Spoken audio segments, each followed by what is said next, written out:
Hi everyone, I wanted to make a quick video just walking you through annotating sources for the second time. So I know we're doing a annotated bibliography again in our course, and I just wanted to go over a few things I noticed during our first round of this assignment and some tips for working through this in the sort of group context. So let's go ahead and get started. Just a reminder, you do have a couple assignments this week.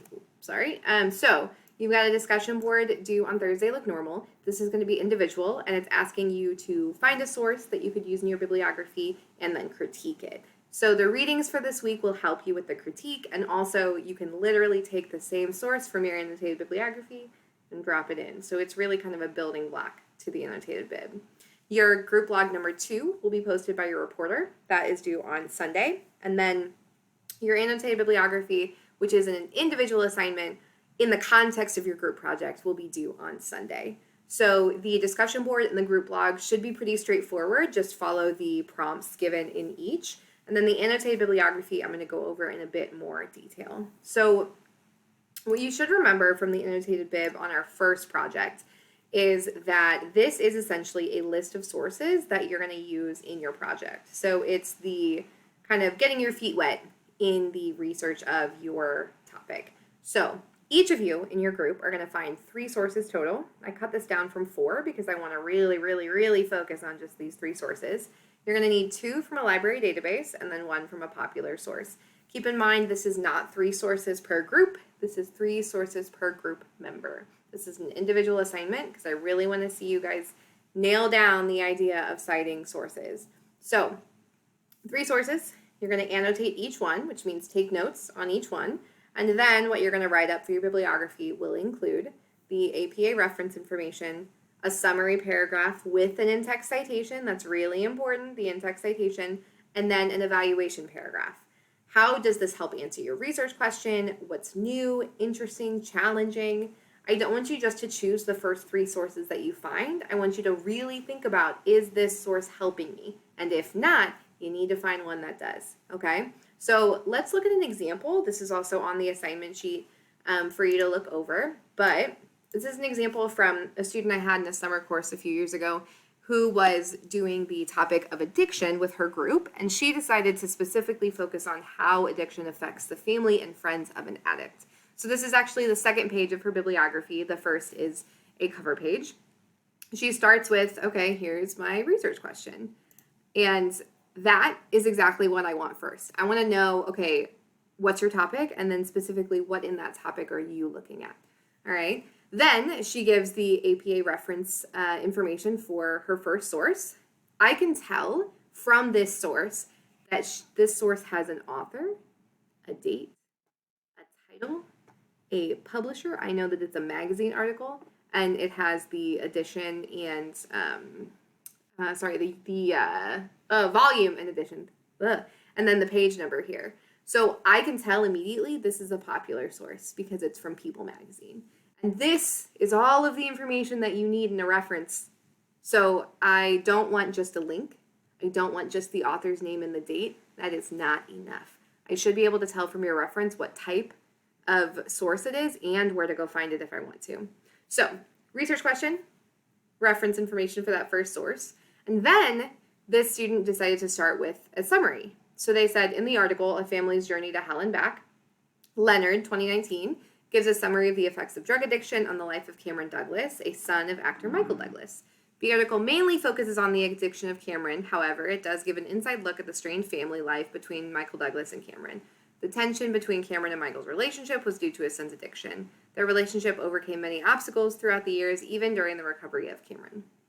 Pretty great summary, in my opinion. I know what this is about. I don't have any questions about why it's relevant. So a couple things I want to note. This, the author and the year, is your in-text citation. I am looking for an in-text citation for each source. That means the author and the year at the very least. If you're quoting, you need the page number or paragraph number as well. But what you notice is that this in-text citation matches this reference, all right? So if your reference is correct, then your in-text citation is gonna be correct. If your reference is wrong, your in-text citation is gonna have problems. So I noticed this a lot in writing project number 1. I want you guys to really, really focus on those in-text citations. And then after the summary, the student has kind of an evaluation. She said it focuses mainly on Cameron's perspective. Michael's perspective is heard throughout the article, and this student was looking at how does this affect those around an addict. And they go on to talk about specifically what they got from the article. So in essence, this is what your bibliography should look like. You're going to do this with your first source and then with your second and your third. All right. You don't need to repeat your research question, but just have it at the top. And then all 3 of your sources should have a paragraph summary and a paragraph evaluation. All right. The rest of this example is on the assignment sheet. So check it out if you're like, I had trouble with this the first time around. I do recommend not waiting until the end of the week to start, because then you might get a little overwhelmed. But hopefully this will go better the second time around. So other things to keep in mind. I did create a group notes document to help you guys kind of stay organized and start your bibliography. So you'll notice this document is in each of your Google Drive folders. There are 3 pages of it. And what you can do here is just write down your topic, your research question, your keywords, and then kind of use this to take notes for yourself. This document's also shared with all the members in your group, so they can also see what sources you're finding, and we can kind of later identify any gaps or things that we need to fill in. So taking notes as you go is the number 1 way to stay organized, all right? Don't just copy and paste the website. Don't just copy and paste the link. You're going to drive me crazy if you do. But use this to kind of help you along the way. A few other things I noticed. There was some confusion in our first project on the difference between an in-text citation and a reference. So an in-text citation is what's circled first here.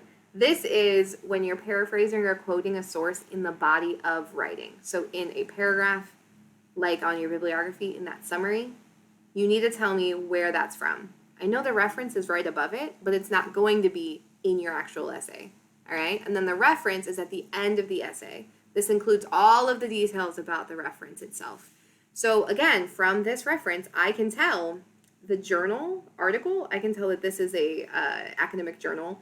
I know the author, the year, I have the title, I can find the exact volume and edition and the page numbers, plus it has a permanent link here.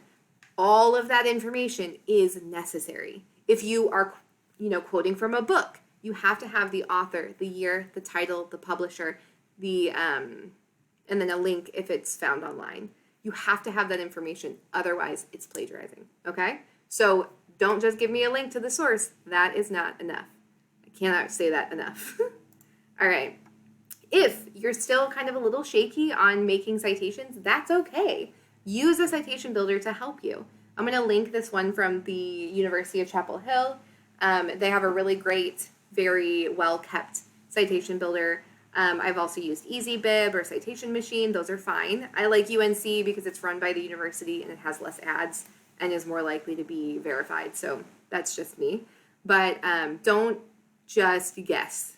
I think a lot of students are like, oh, there's the author and the year and I have the title, so I cite the thing. And you're missing some things, all right? Also, if you're filling out the citation builder and the only thing you have is the last name, the title, and the year, maybe you need to go collect more of that information. And if you can't find it, maybe it's not the best source to use, all right? So use your judgment. As a researcher, use your best judgment. So hopefully these tips are gonna help when you work on your second round of annotating this week. I am going to also post a few other videos on note-taking and keywords that I hope will help you as you go. And I am looking forward to seeing how your second round of research goes. So I will talk to you guys soon.